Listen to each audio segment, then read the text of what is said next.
ഫോർസൈറ്റ്സ് ടിവിയുടെ മണ്ഡലങ്ങളിലൂടെ എന്ന ലോകസഭാ മണ്ഡലങ്ങളെക്കുറിച്ചുള്ള രാഷ്ട്രീയ വിശകലന പരിപാടിയിലേക്ക് സ്വാഗതം. പരമ്പരാഗത കോൺഗ്രസ് മണ്ഡലമായ മാവേലിക്കരയിൽ ചുവപ്പുകൊടി പാറിക്കാൻ ഇടതുപക്ഷം ഇറങ്ങിത്തിരിച്ചിരിക്കുകയാണ്. 2009 മുതൽ തുടർച്ചയായി 15 വർഷം മാവേലിക്കരയെ പ്രതിനിധീകരിക്കുന്ന കൊടിക്കുന്നിൽ സുരേഷിനെ വീഴ്ത്താൻ യുവാവായ CA അരുൺകുമാറിനെയാണ് CPI ഇറക്കിയിരിക്കുന്നത്. കൊടിക്കുന്നിലിൻ്റെ 4ാം ജയം തടയാനായാൽ അരുൺകുമാറിന് അതൊരു ചരിത്ര നേട്ടം തന്നെയാകും. കുട്ടനാട് മുതൽ പശ്ചിമഘട്ടത്തിൻ്റെ താഴ്വാരമായ പത്തനാപുരം വരെ നീണ്ട 3 ജില്ലകളിലായി കിടക്കുന്ന മണ്ഡലമാണ് മാവേലിക്കര. കോട്ടയം ജില്ലയിലെ ചങ്ങനാശ്ശേരി, ആലപ്പുഴ ജില്ലയിലെ കുട്ടനാട്, മാവേലിക്കര, ചെങ്ങന്നൂർ, കൊല്ലം ജില്ലയിലെ കുന്നത്തൂർ, കൊട്ടാരക്കര, പത്തനാപുരം എന്നീ നിയമസഭാ മണ്ഡലങ്ങൾ ചേർന്നതാണ് മാവേലിക്കര ലോക്സഭാ മണ്ഡലം. 1962 മാവേലിക്കര മണ്ഡലം രൂപീകൃതമായത്. അതിനു മുമ്പ് തിരുവല്ല മണ്ഡലത്തിൻ്റെ ഭാഗമായിരുന്നു. 1952 കോൺഗ്രസിൻ്റെ CPI മാത്തനാണ് തിരുവല്ലയെയും മാവേലിക്കരയെയും പ്രതിനിധീകരിച്ച് ആദ്യമായി പാർലമെൻറ്റിലെത്തിയ ആൾ. എന്നാൽ 1957 CPIയുടെ സമുന്നത നേതാവായ PK വാസുദേവൻ നായർ വിജയിച്ചു കയറി. പിന്നീട് നടന്ന 15 ലോക്സഭാ തെരഞ്ഞെടുപ്പുകളിൽ 13 തവണയും മാവേലിക്കരക്കാർ UDFനെയും കോൺഗ്രസിനെയുമാണ് നെഞ്ചേറ്റിയത്.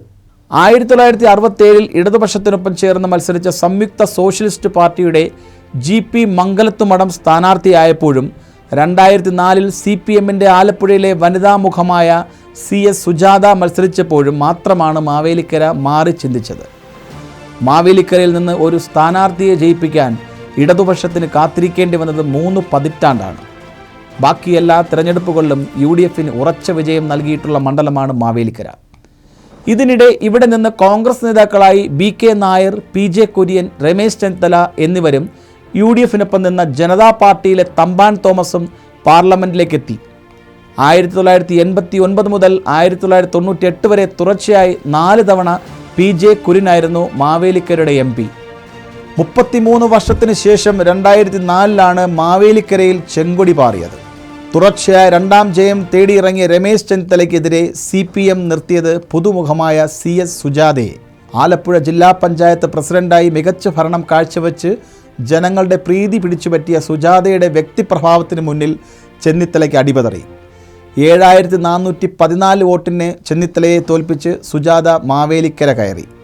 അതിനുശേഷമാണ് കൊടിക്കുന്നിൽ സുരേഷ് വരുന്നത്. പതിറ്റാണ്ടുകൾ കാത്തിരുന്നു കിട്ടിയ മണ്ഡലം 2009 വീണ്ടും ഇടതുപക്ഷത്തെ കൈവിട്ടു.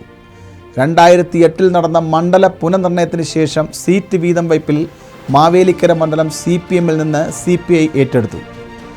കൊടിക്കുന്നിലിനെതിരെ CPI നിർത്തിയത് RS അനിൽ എന്ന യുവ നേതാവിനെയായിരുന്നു. പക്ഷേ ആ തീരുമാനം തള്ളിക്കളഞ്ഞ് മാവേലിക്കരക്കാർ കൊടിക്കുന്നിലിനെ വിജയിപ്പിച്ചു. 2009 മുതൽ തുടർച്ചയായി ജയിച്ച് ഹാട്രിക് നേടിയാണ് 4ാം ജയത്തിനായി കൊടിക്കുന്നിൽ ഇത്തവണ ഇറങ്ങിയിരിക്കുന്നത്.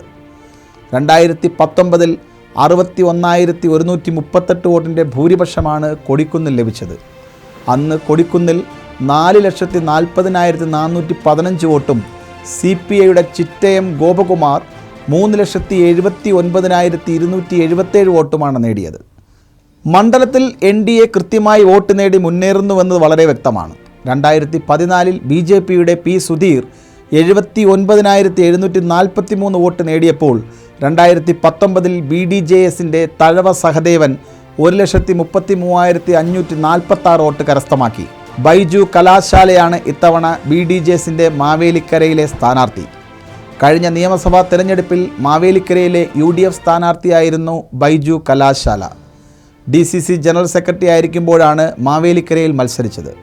KPMSൻ്റെ മുൻ ജനറൽ സെക്രട്ടറിയായ ബൈജു ലക്ഷ്യം വയ്ക്കുന്ന വോട്ട് കൊടിക്കുന്നിലിൻ്റെ പക്ഷത്തു നിന്നുള്ളത് തന്നെയാണ്. സംവരണ മണ്ഡലമായ മാവേലിക്കരയിൽ ഹിന്ദു സാമുദായിക സംഘടനകൾക്ക് നിർണായക സ്വാധീനമുണ്ട്. അതിനൊപ്പം ആര് വിജയിക്കണമെന്ന് തീരുമാനിക്കാൻ കഴിയുന്ന ശക്തി മണ്ഡലത്തിലെ മുസ്ലിം ക്രിസ്ത്യൻ വോട്ട് ബാങ്കിനുമുണ്ട്. വികസന തുടർച്ചയ്ക്ക് കൊടിക്കുന്നിൽ വോട്ട് ചോദിക്കുമ്പോൾ മാറ്റത്തിൻ്റെ യുവത്വത്തിന് 1 വോട്ട് എന്നാണ് ഇടതുപക്ഷത്തിൻ്റെ പ്രചാരണം. മോദിയുടെ ഗ്യാരണ്ടിയിൽ പോരിന് ആവേശം കൂട്ടുകയാണ് NDA. മാവേലിക്കരയുടെ മനസ്സ് മാറുമോ ഇല്ലയോ? ഇനി ഏതാനും ദിവസങ്ങൾ കൂടി കാത്തിരിക്കാം.